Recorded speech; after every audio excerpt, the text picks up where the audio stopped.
There seems to be no end in sight after weeks of violence and chaos in Haiti.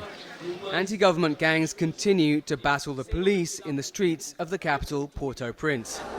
Tens of thousands of citizens have been forced to flee. I am a mother of 6 and I have to feed them every day and to give them food and water.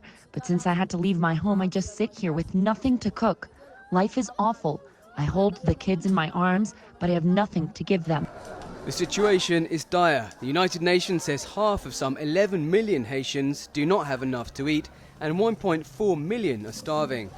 It's getting worse as food and water are running out. The International Organization for Migration says shelters are overflowing with more than 300,000 people displaced.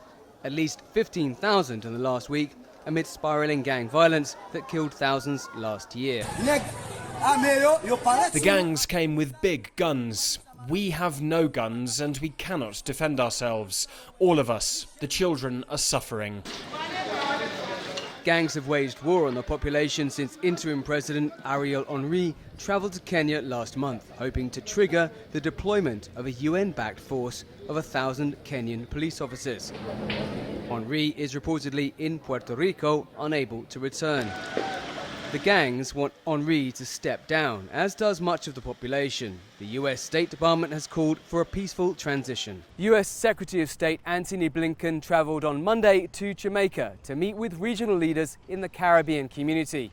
On the agenda, plans for a political transition in Haiti and the deployment of a multinational security force there.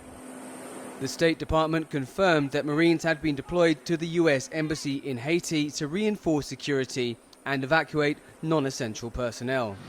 Meanwhile, heavily armed gangs continue to assault neighborhoods and state institutions in the capital. Collyns, CGTN.